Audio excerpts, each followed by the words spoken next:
우리 의뢰인이 저지른 두 번째 문제점이 있었습니다. 그래서 어느 부분에서 기망을 당했다는 건지 명확하지 않았다는 거예요. 그러니까 자료는 많이 냈어요. 상대방이 이런 얘기도 했습니다. 저런 얘기도 했습니다. 너무나 많은 얘기를 했으니까 결국 상대방이 한 그 100가지 얘기 중에 그래서 뭐가 기망이냐 이거를 추려내지 못했다는 겁니다. 투자 사기의 핵심은 뭐겠습니까, 여러분? 결국은 수익률과 원금을 반환할 능력이 있느냐입니다.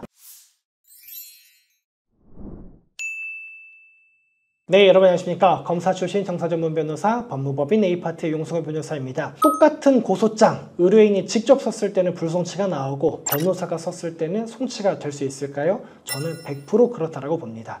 오늘은 왜 그런지 한번 저희 의뢰인의 사례를 들어가며 설명을 드려보도록 하겠습니다. 먼저 한번 사실관계부터 살펴보도록 하겠습니다. 저희 의뢰인은요, 지점에 투자를 한 거예요. 근데 상대방이 뭐라고 얘기를 했냐? 독자적인 기술과 생산 설비를 이미 다 갖추고 있습니다. 그래서 우리는 100개의 지점을 내려고 하는데 이미 90개의 지점이 다 계약이 됐습니다. 그리고 우리는 연매출이 현재 200억 이상이나 나오는 우량 기업입니다. 만약에 지금 지점 오픈하는데 투자를 하면 매달 50만 원씩 우리가 수익금 보장할 거고요. 1년 뒤에는 원금을 전부 상환하겠습니다 라고 얘기를 했어요. 우리 의뢰인은 그 얘기를 듣고 상대방한테 투자를 했고 1억을 지급한 다음에요. 첫 달과 두 번째 달에만 50만 원을 받았고 그 다음부터 돈을 하나도 받지 못했습니다. 물론 1년이 아직 지나지 않은 상황이었어요. 그러니까 상대방은 아직 1년 안 지나지 않았냐? 그거 기간 지나면 1억 돌려줄게 라고 얘기는 하지만 우리 의뢰인이 봤을 때는 상대방 1년이 다 채운다고 한들 1억 못 돌려줄게 뻔해 보였습니다. 그래서 사기죄로 고소를 했는데 궁극적으로는 불송치가 나왔습니다. 저희 의뢰인이 고소장을 작성하는 데 있어서 실수했던 부분, 이렇게 고소장 안 쓰지 라고 했던 포인트가 크게 두 가지가 있었습니다. 첫 번째가 뭐냐? 너무나 많은 자료를 제출했습니다. 많은 분들이 이렇게 생각하세요. 많은 자료를 제출하면 경찰이 많이 봐주겠지. 그런데 절대 그렇지 않습니다. 저희 의뢰인이 제출한 자료의 양이요, 무려 18,000페이지였습니다. 이만큼입니다. 그거 경찰이 봐줄까요? 죽어도 안 봅니다. 그러면서 여러 가지 자료를 냈는데 이런 것들이었어요. 상대방이 우리는 어떤 기술을 갖고 있습니다. 우리는 뭐 하는 회사입니다. 설명한 내용들이 있을 거지 않습니까? 그러니까 그 기술이 어떤 기술인지 기술 설명서, 상대방 회사가 뭐 하는 회사인지 회사 설명서, 회사 등기부 등본 등등등 불필요한 자료를 엄청 많이 포함시켜서 제출했습니다.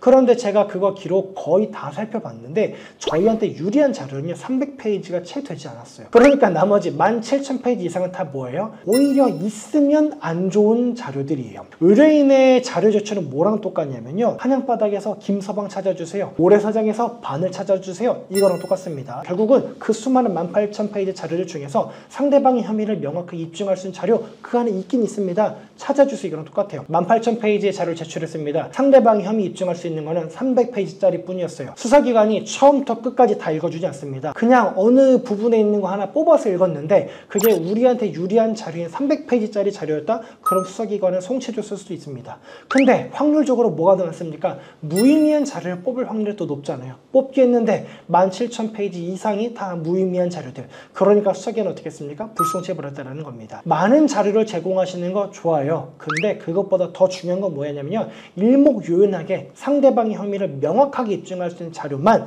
제출하는 게 좋다라는 겁니다. 특히나 수사가 진행되는 과정에서 의뢰인들은 당사자니까 이 사건에 대해 잘 알고 있잖아요. 근데 수사기관은 모릅니다. 고소장 1페이지부터 읽어 내려가면서 양 당사자 간에 어떤 내용이 있었는가, 어떤 일들이 있었는가 파악을 해야 되는데 수사기관은 사건을 제대로 파악하지 못하고 무혐의 처리를 할 가능성이 있습니다. 우리 의뢰인이 저지른 두 번째 문제점이 있었습니다. 그래서 어느 부분에서 기망을 당했다는 건지 명확하지 않았다는 거예요. 그러니까 자료는 많이 냈어요. 상대방이 이런 얘기도 했습니다. 저런 얘기도 했습니다. 너무나 많은 얘기를 했으니까 결국 상대방이 한 그 100가지 얘기 중에 그래서 뭐가 기망이냐 이거를 추려내지 못했다는 겁니다. 투자 사기의 핵심은 뭐겠습니까, 여러분? 결국은 수익률과 원금을 반환할 능력이 있느냐입니다.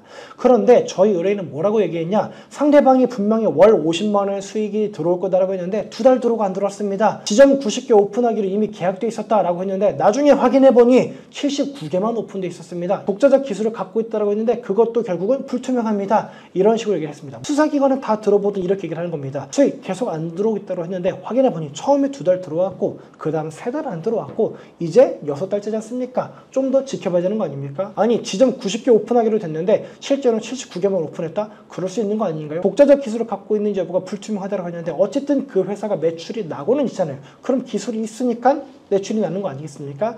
이렇게 얘기들을 하니까 수사기관 입장에서는 우리 의뢰인이 너무 작은 꼬투리를 잡아가지고 결국은 본인의 투자 실패를 형사적으로 책임을 묻는다라고 이해를 해서 불송치했다라는 겁니다. 그래서 반대로 생각해보면 변호사라면 어떻게 고소장을 작성했을 것이냐 이렇게 쓸 겁니다. 첫 번째, 고소장 내용 간단하게 썼을 겁니다. 수사기관 입장에서 10페이지, 20페이지에 달하는 고소장 내용 이해하기 어렵습니다. 처음에는요 5페이지, 6페이지로 핵심만 간단하게 하는 것도요 아주 좋은 방법입니다. 두 번째, 기망당한 내용을 도식화할 수가 있어야 됩니다. 저희 의뢰인은 결국 뭐에 속은 거예요? 지점이 몇 개냐? 뭐 기술을 갖고 있냐? 여기에 속은 게 아니에요. 최종적으로 속은 건 뭐겠습니까? 우리는 매달 50만 원씩 지급하겠다. 1년 뒤면 1억을 지급할 수 있다. 결국은 여기에 속은 겁니다. 그러면 여기에 속은 그 근거가 뭐냐? 우리는 200억 정도의 수익이 나오고 있다라는 거예요. 200억 정도의 수익이 나오고 있다. 그걸 뒷받침하는 근거는 뭐냐? 우리는 독자적인 기술을 갖고 있고 독자적인 생산 능력도 갖고 있다는 겁니다. 그렇기 때문에 거의 90개에 달한 이미 지점 계약이 완료가 됐다는 겁니다. 그러니까